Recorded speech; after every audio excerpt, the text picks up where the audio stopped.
Alrighty, it is a brand new Flyers Daily for April 18th, 2025. Flyers Daily, as usual, presented by Ticketmaster.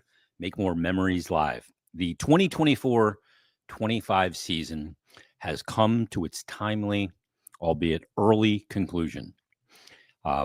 Really hoping it's not the timely and early conclusion a year from now, but that is a wrap on the season after a 5-4 defeat against the Buffalo Sabres. I know some people, a lot of people, did not want the Flyers to win this game because of draft position, and I get it. Like, I totally get it. And starting Alexei Kolosov was something a lot of people called for in this situation. But the team battled to the final seconds of that game and played it with integrity, a lot of integrity. Players play, they don't worry about where the team is going to draft, no matter how much it may benefit their results in upcoming seasons. And they go out there and they compete. And I think it's really important to recognize the team that they did that against last night. Because when I look at the Buffalo Sabres and I look at the players since that they've drafted and some of the teams they've had since they last were in the playoffs in 2011, and seeing the rosters that they've put on the ice, the only conclusion that I can come to, and I don't follow the Buffalo Sabres on the inside and super close, but the only explanation I can come up with for why that team has not made the playoffs in that long after drafting some really good players is it's a culture issue. And culture is important in sports, and integrity and commitment and professionalism. Those things do matter. Now, I'm not saying, Jack Eichel wasn't a professional or didn't have integrity, or Ryan O'Reilly didn't have integrity, or Sam Reinhart, because we've seen those players go other places and win. But it's an overall culture of a franchise, of an organization, of an entity. And for whatever reason, this team, despite some of the talent they could put on the ice, hasn't been able to do it. It's the only thing I can point to. They've tried different coaches, they've tried different GMs, but they haven't been in the playoffs since 2011. What I saw in the game last night was a team trying to spill it to win a game because even if the game didn't matter, the result, and going to the playoffs or anything like that, all it mattered was draft position. You saw a team go out on the ice and play with integrity. And I believe in the hockey gods. You may say, you're bananas. You're an idiot. And maybe I am. But I have always believed in the hockey gods since probably the age of about 11 or 12 years old, when I played for a team and we were a good team and we were going through a particularly very rough stretch in the middle of that season. And just things weren't going our way. So my coach at the time said, we need to get the hockey gods back on our side. So he sent the team under the bleachers in our grimy old rink to clean out under the bleachers. If you have ever seen what's under the bleachers at any sporting event, after it, it's gross. And that can build up at a hockey rink because they don't get cleaned out under there very often, other than little kids maybe going under the bleachers to look for, stray pucks. We went under there and we cleaned under the bleachers. We picked up hot dog wrappers, probably beer cans, drinks, half-eaten, French fries. It was disgusting. And that got the hockey gods back on our side. We turned things around. I believe in the hockey gods. And I think if you respect the sport, you play it with integrity, you will get rewarded. Now, the reward may not be immediate. It may not. That doesn't mean that they're going to get the number one pick in this draft. But I believe in that karma of the hockey gods and respecting the game and respecting the product and respecting the fans. Because ultimately, if you're not trying to win, you're disrespecting the game and you're disrespecting on the integrity of the sport, which basically is disrespecting the consumer too, the fan. So I believe in that. I don't know if you agree. You can comment below on the YouTube channel or shoot me an email about that, but I believe in the hockey gods. I believe in the integrity of it. And that team went out. Yeah, they lost the game, and that helps their ability, 9.5% to move up to number one and protects them from sliding down beyond 6. And I get you want to draft higher because there's more players available to you. I understand all that. And we talked about the 2017 draft and how things end up playing out. And we'll see what happens with the lottery here in a couple of weeks, which probably takes place at some point here in the first round of the playoffs. But that game was played with integrity on both sides. I'll give Buffalo some credit. They went out and played hard too. And they have a couple number one overall picks on that team, Owen Power and Rasmus Dahlin. They've had the number one top picks. I mean, 3 years. Part of the problem too is you have 3 years in a row for Buffalo. 2013, their first round pick was Rasmus Ristolainen, 8th overall. He's no longer there. He's a Flyer. The next year in 2014, they had number 2 pick overall. They took Sam Reinhart. He's in Florida, kicking butt. The next year, 2nd overall pick, they got Jack Eichel. He's no longer there. Got a nice package in return with Tuck and Tage Thompson, JJ Peterka as a result. But those players aren't there anymore. Casey Middleset, another first-round pick, 8th overall. Not there. They had Dahlin's there. Dylan Cousins was a first-round pick, 7th overall in 2019. They traded him. Why? Culture. This isn't going to be a very long episode from my standpoint. We're going to hear a conversation Brian Smith was able to have with the Flyers Vice President of Athlete Performance and Wellness, Ian McKeown. It'll be a fascinating discussion. He's going to have that. As far as the game goes last night, Michkov was sensational. The power play goal, just an unbelievable shot. I think sometimes we forget how good of a shooter he is, too, because he's such a good playmaker and magician in the offensive zone. Good shooter, too, and he shoots with intent. Tyson Forster and Couturier picked up the assist on the power play goal. I made it a 2-1 game. Flyers went into the second period down 3-1, then 4-1 when JJ Peterka scored his 27th of the season. Then at 7-11 of the second period, Michkov picks up his second, totally different kind of goal, just sitting on the back door. Couturier gets him the puck. He picks it out of his feet, puts it in. Couturier connecting, pick up the assist. Michkov's now 26th goal of the season. And he could have just stopped there, and I would have nailed in my preseason predictions his exact point total. I said he was going to have 62 points. He would have 24 goals on the season. So if he just had 2 assists in the game, I would have nailed it exactly, the stat line. He ended up with 2 goals and an assist in the game because he assists on Bobby Brink's goal at 19:41 of the third period to make it 5-4. And he finishes the season with just a monster rookie year. You look at what he did, 80 games, 26 goals, 37 assists, 63 points. What a year for the 19, now 20-year-old to come over and adjust to the NHL. Adjusting to the NHL is not easy. Just ask Nikita Kucherov. It took him 4 seasons to become a point-per-game player. Look at Kirill Kaprizov. Look at Artemi Panarin. You don't just come over from the KHL and succeed in the NHL, especially at that young. Yet he had a great year. And when I put together that preseason prediction for his stat line next year, it's going to be damn close to a point per game, especially if they get some pieces around him and can get some pieces that'll work on a power play. Because you look at his power play goals, he ended up with 7 and 16 power play points, 9 assists. Decent.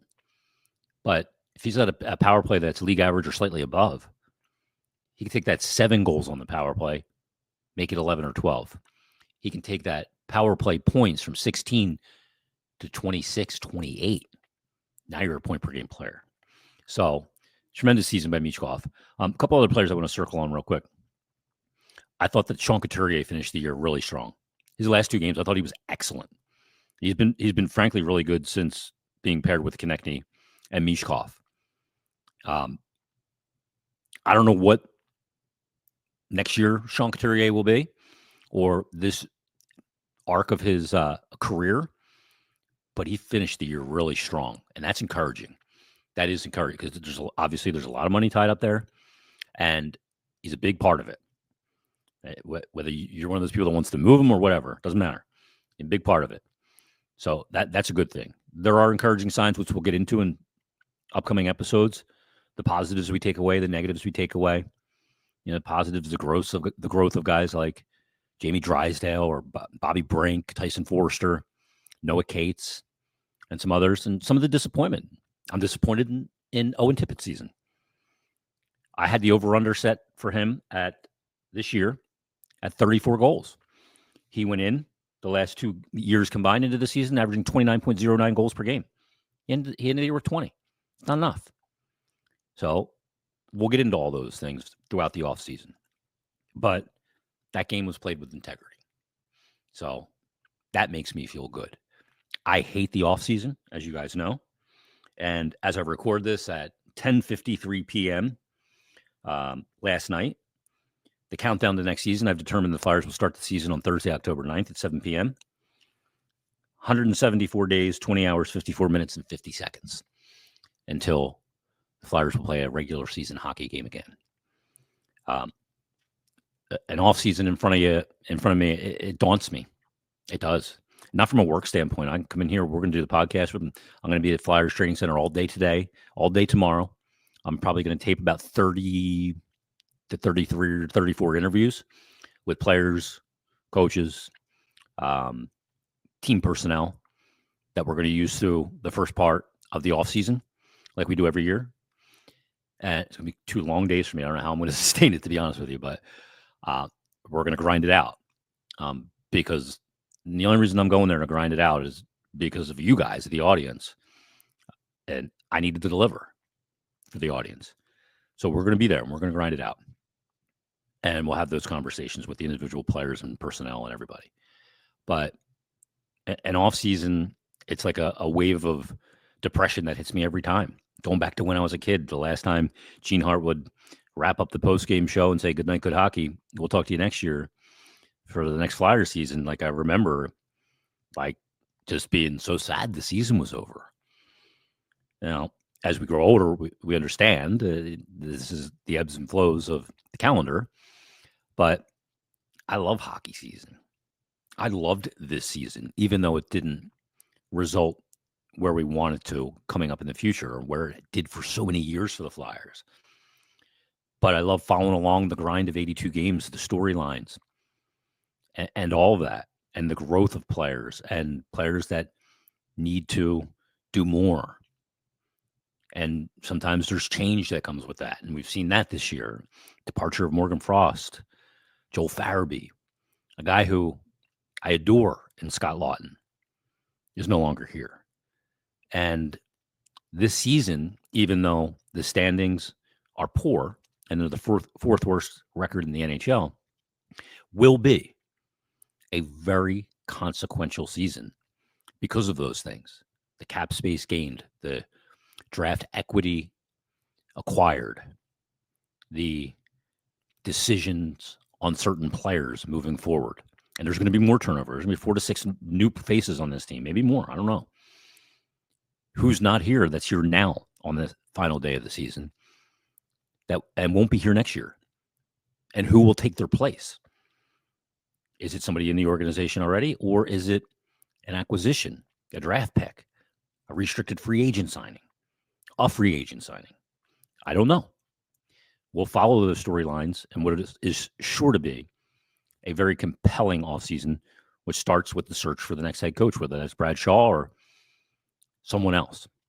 So there's a lot to discuss this offseason. So I'm not daunted by that. But as I said before, in my world, there's 2 seasons. There's not spring, summer, fall, and winter. There's 2. There's hockey season and there's the hockey off season.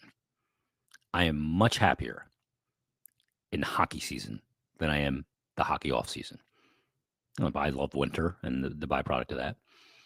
But we will we'll continue to cover everything stem to stern here on Flyers Today. I imagine we'll do some emergency pods as well as we go back to a slightly lighter schedule, off-season schedule like we do. I don't know what we do Monday, Wednesday, Friday, or Tuesday. I'm not sure what we're going to do.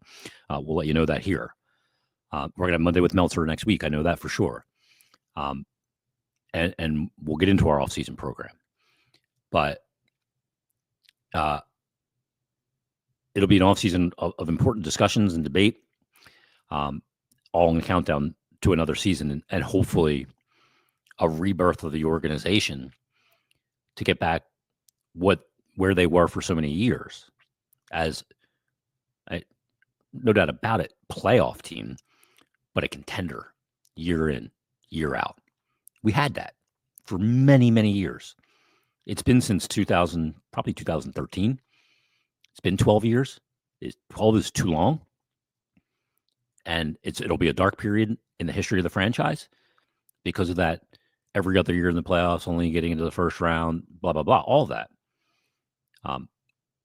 But hopefully, this organization can get back in its rightful place amongst the pantheon of the NHL because it's an important team for the league. And obviously, it's very important to every one of you and me and a lot of other people. So that's not lost on me as well. That's what I hope happens. And Danny Briere, Keith Jones, Dan Helferty, they got to lead the way.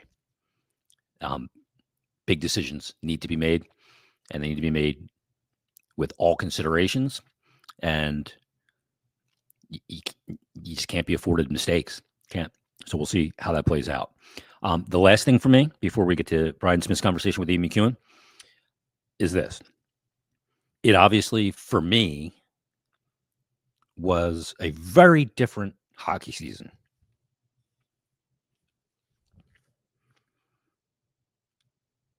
And my hockey season was disrupted very early in it. I was dealing with severe symptoms going back well before the season started. And my focus had to change. I got the fight of my life. But coming on here every day through a season to share my story, and as a result, get the support from all of you guys, means so much more to me than any game. So thank you. Here's Brian Smith's conversation with Ian McKeown. Welcome into a special episode of Flyers Daily here on the Flyers Broadcast Network. Brian Smith along with Ian McKeown, who is, give me your title. I want to make sure I get it right. Yep, so it's a long one. So it's Vice President of Athlete Performance and Wellness. Okay, and in that role, kind of overseeing everything, right? There's a lot that goes into the care of the players. People just, there's athletic trainer this, athletic trainer that, but there's a lot that goes into it, right? Sure, yeah. So I think, first thing is obviously sort of have to declare off the bat, obviously I'm not a South Jersey native. I traveled the globe to come back to Flyerland, which is I said the best job in sport. But yeah, my job is to make everybody that works for the Flyers as good as possible. So that's my job, is to make sure that I support every trainer, strength and conditioning coach, psychologist, nutritionist, chef, everybody. Broadcast director. Even Mike Mulligan. Everyone that's around. We'll give you the cherry juice too, Mike. Oh, you do? Oh yeah, that's exactly right. So to make them as good as possible, and then I guess the biggest thing then is it's kind of irrelevant if we're all good, but we don't all work together. So my job's really about making sure we're as effective as a team as we possibly can. So integrate across disciplines, and I sort of, I hold court really. Essentially, is my role to make sure that, again, at the end of the day, we're all doing our job as best we can. You mentioned it, so we'll clarify it. You come from, I believe, Ireland, right, by way of Australia. That's true. Because those are on the way to each other, right? Yeah, I came the long way in the boat. Yeah. So I had the absolute pleasure of sort of starting my career off in Ireland, and then I had the pleasure of working in Australian sport for 15 years. 3 of that in the Institute of Sport, so the world proclaimed Australian Institute of Sport. I did my PhD there. I sort of cut my teeth as a strength and conditioning coach, and then I worked in Australian rules football. So anyone that's been up early with babies or been watching Fox Sports at late times of the day, they might have seen a game of Aussie rules, which is where they wear short shorts and sleeveless tops and beat the daylights out of each other. Do you have one of those hats that the referees wear? No, they're very proper, aren't they? Yeah. Hat. Yeah. Unfortunately, never got the hat. Well, you came in here. It's been almost 3 years now, right? Something like that. It's the third season, Probably the first thing that started as part of this rebuild was kind of a revamp of the performance program, right? It's kind of where they started everything, and it's not just about performance on the ice, but it's health and wellness and recovery and all those things that go to it. How does that kind of shape a team's future when you're trying to do something like the Flyers are doing right now? Yeah, look, I look at it. There's lots of fancy words for all the things that we do, and there's a lot of academic twists to what we do. But essentially, we're trying to create a great environment or a great ecosystem, which sort of is sustainable. So, like everything that we do, no matter what we throw at the ecosystem, we're going to be as damn good as we possibly can. And we're sort of trying to create it so that all the players that come through our pipeline and get exposed to the Flyer land and end up in a position where they just cannot help but be the best players, the best humans, the best people that we want them to be, and that brings along inevitable success then after that. So it's obviously what we're all here for, but there's ways to get there, and this is the I believe is the best way, and it's the most sustainable way that we can do that. Yeah, I mean, it was before you got here. I think a few years before you got here that the training center was renovated into a state-of-the-art facility, and then you got here, we renovated it again, right? It's keeping up with the times a little bit, and it's got to have everything you need to make this successful, right? Yeah, you're looking, and it's like we're very fortunate with the facility that we've got, and I guess whenever I came, my remit was to I said at the start, like, it's to make everybody play as a team, and that's staff and everybody included. So the most obvious things like we did were really about like trying to create an environment where it was conducive to really transparent and honest conversations, and service delivery was seen by everybody, which was something which I feel is an absolute must in our world. So yeah, it was more about a little bit less brick and mortar and a bit more glass and humility put into the building. So it's the best in the league, and fit for purpose, and goes up against any of the great facilities you see in this country. Well, again, everything in there is got to be state of the art, and one of the things is this next gen hyperbaric chamber, right? We've got this great thing here for the guys to use for recovery and stuff like that. Can you tell us a little bit about next gen hyperbaric and who are they? What makes them stand out in this field of athlete recovery?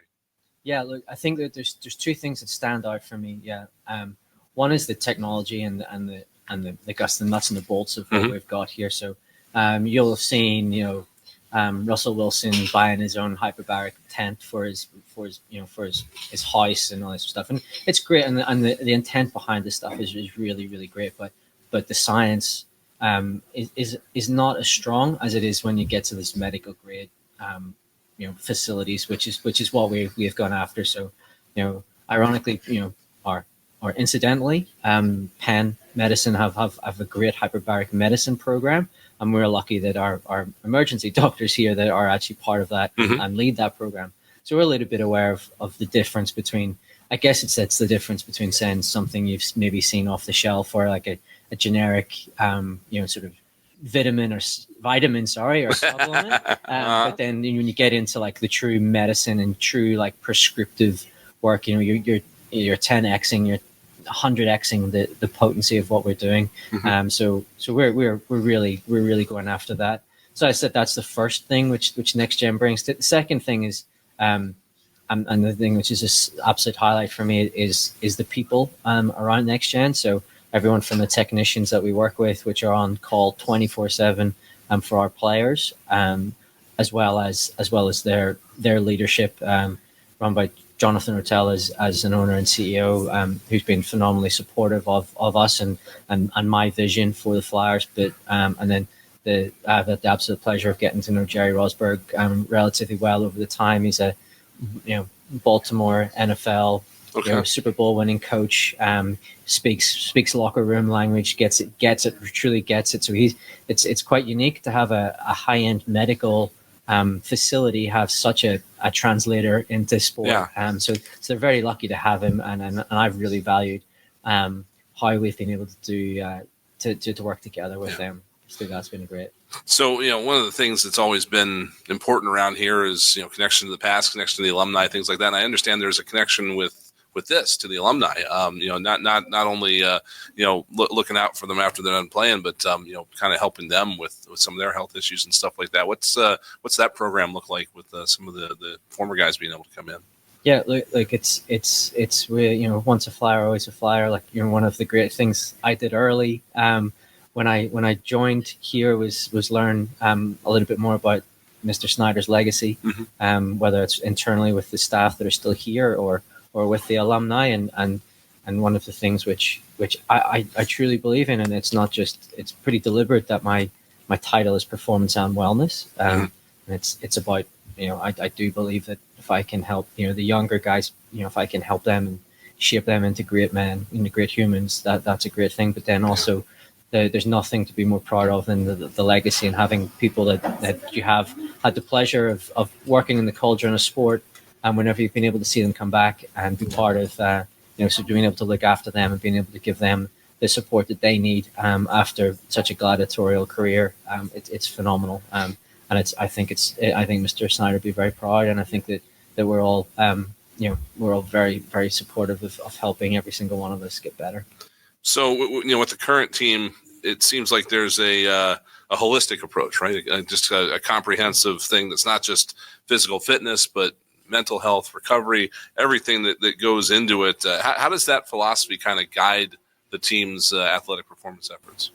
Yeah, look, it's such a great conversation to be had every day around. We were dealing with, winning games of NHL every other night here, and the pointy end of sport, which is so compelling and so fun to work in. But then you're then creating things which are trying to create downstream effects later on, and try to create a team in 2, 3, 4, 5 years, even longer away. We're dealing with prospects that are they're only just starting in their careers, and being able to create a fully supportive and fully holistic approach to how we do things is something you'd be very proud of, and I think that it's something which is very special for us in hockey. What all goes into incorporating rest and recovery into the plan? Because obviously it's a long season. You got 82 games. You got bouncing around time zones. You got late flights. What all goes into kind of balancing that to make sure they can get all the recovery they need? Yeah, it's pretty boring to start off with, really, but we do the big rocks, right? And that's we train harder than anybody.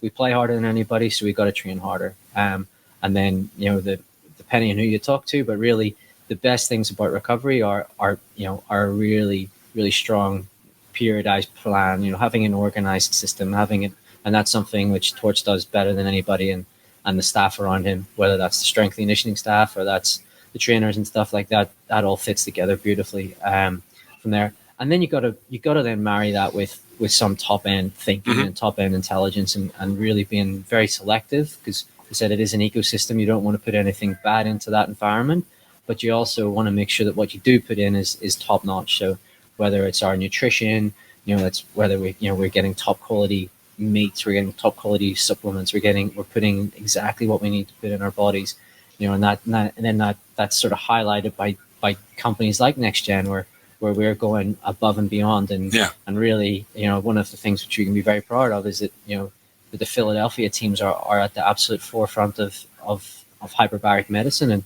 I guess at large, we're all here to win, and we're all here to support our players. So that's really, really cool, and something we're all very proud of.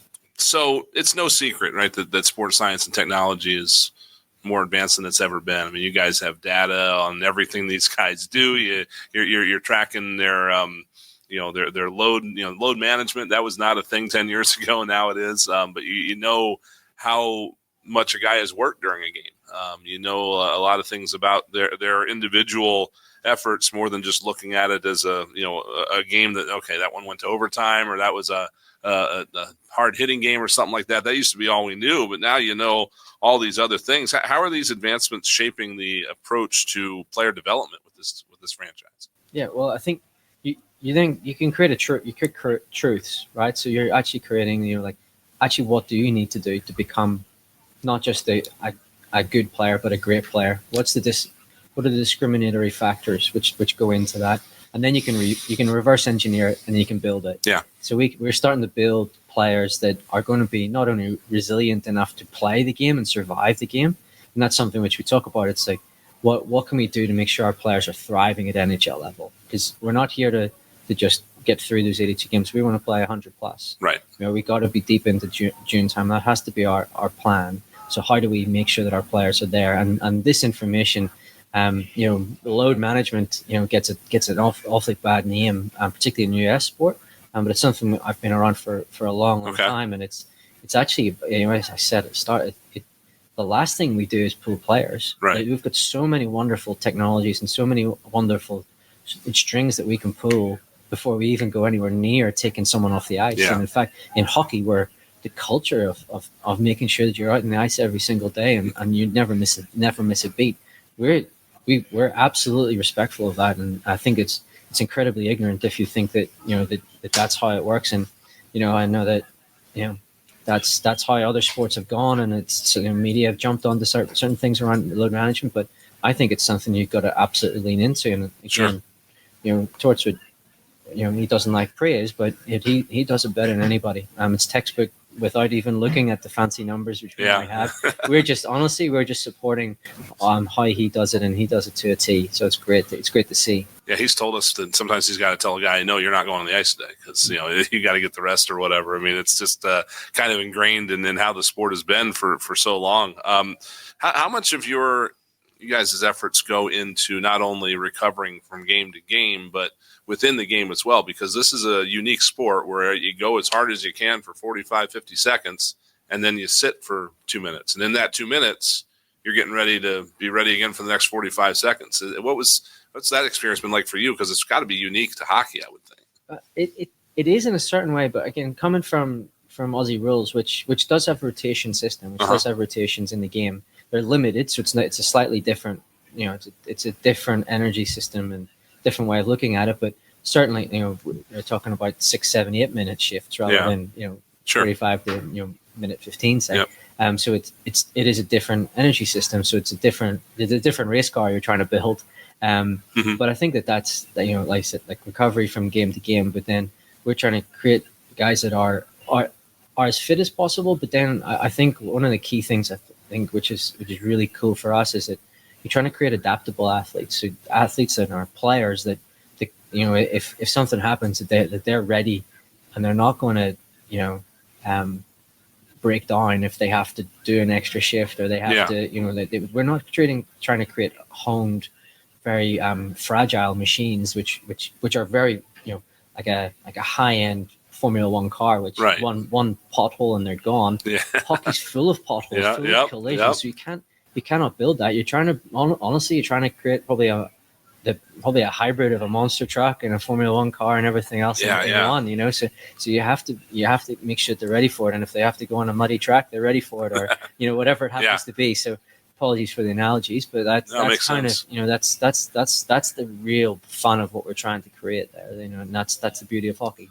Yeah, I worked in NASCAR briefly when the races come to Delaware, and it always kind of fascinated me that you got about 35 teams there that they're all going 200 miles an hour, but they have to find a way to go 200.3 because the team next to them is going 200.2, and it's finding that little edge. And this sounds like a lot of the same sort of thing. How does this hyperbaric oxygen therapy specifically help with that recovery and injury prevention too? It's not just recovery, but it can help just kind of keep you stronger.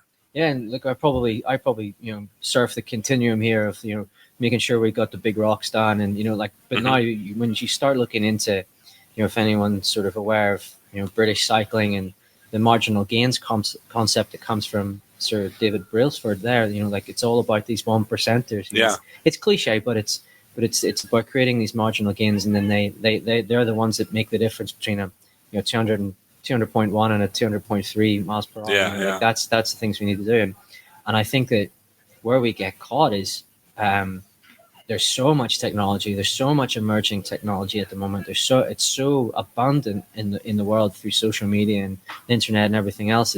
It's absolutely part of our world now.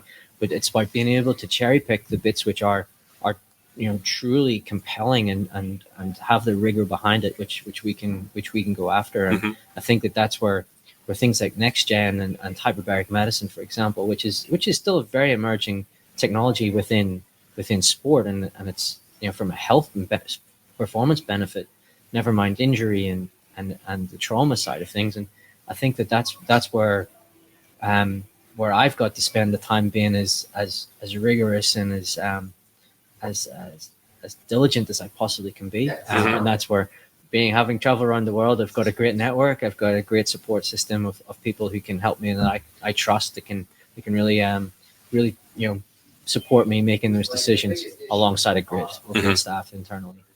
So, one of the things that is kind of renowned about the Flyers, one of the things that everybody is really proud of, I think, around here is how individualized each player's plan is. Can you walk us through how your team tailors these wellness plans to each guy's needs?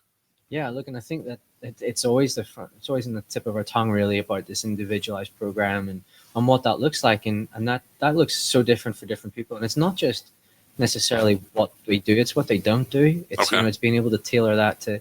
We've got lots of different characters. You've got people who want to be told everything that they do. You've got people who don't and want to discover things for themselves. And that makes it as individualized as, everyone learns differently. Everyone experiences life differently. Everyone's in different situations. So that even that individualization and that consideration, makes people want to stay here longer. Right. Whenever they feel like they're actually getting listened to. And that goes for staff as well as that goes for players here. So that's something which we've got to make sure that they do. And then, you look at all the different types of players out there, the different costs of a game.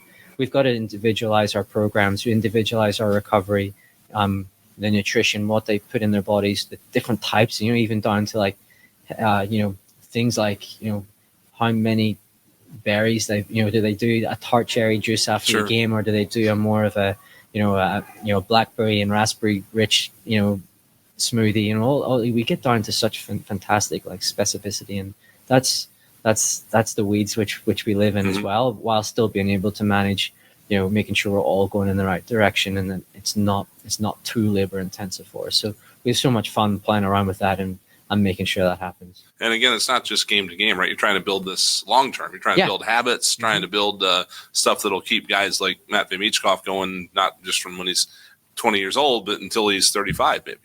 Yeah, and that's what it's sort of said flippantly, and I don't mean it. It's what is going to make these guys thrive in the NHL for a long period of time. I said we're not here to be a flash in the pan. We're not here to be where we are. We want to be successful for a long period of time, and that means being sustainably good, and it's being able to take what sustainable high performance is across every single. Whether that's Wall Street, whether that's medicine, whether that's academia, whatever it is, we got to lean on that, as well as look at how these teams have done it in hockey and other U.S. sports. So why is this so important to the organization? Because the Flyers have always prided themselves on prioritizing player wellness, even going back to the 70s, and even after their careers are over. What makes this so important to the team? Yeah, look, I think it's there's part of it. It's such a reflection of where we're at, in terms of. If anyone gets the chance to drive past, there's a beautiful big shiny truck that there's only a few of them in the world, and we've got one of them, at Info-Rays where we practice, and that's even just things that's the symbolism of what we're doing as much as has made it really important for us. So again, we're under the underpinning science and underpinning medicine and the underpinning. Truths that we're bringing to the table alongside, this belief effect, which is so important, is a great vehicle for us to be able to deliver that message. So next gen hyperbaric has proven to be much more than just a recovery tool. It's a performance tool as well, I think. How does it help the guys maintain high performance throughout a 6-month season, maybe even longer? Yeah, look, and that's we're going game to game. We're also trying to create it. If your body's in a better and more positive environment, it's going to perform better. And that's not just in game. That's going to be in practice. That's going to be in everything else you do. You're going to be more cognitively aware. You're going to take in more of what you're getting told in drills and practices and feedback sessions. you're going to learn better. You're going to, it's everything together, and that's been such a, that's where the performance edge is going to come from. There are the obvious, oxygen delivery, benefits of what we're going to do here, but that's as much as that's part of it. There's not one piece of this puzzle is individual. They're all very, very interwoven and interconnected. So that's why it's intellectually fun for me to play around with, and again, I get to work with some great people with it.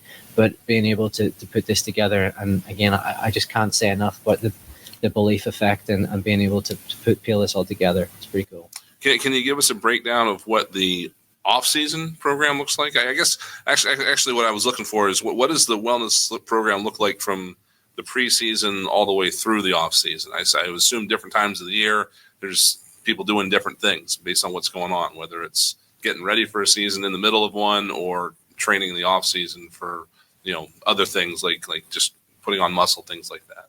Yeah, and it's funny. It's one of the things which really caught me out when I came here, because people talked about this off season, and it's not off season. It's pre. It's what I know as preseason. Okay. It's about the preparation for that season. I think we talk about preseason maybe being training camp, but actually that's the bit. That's where you're cutting your teeth before you go in and play the big games.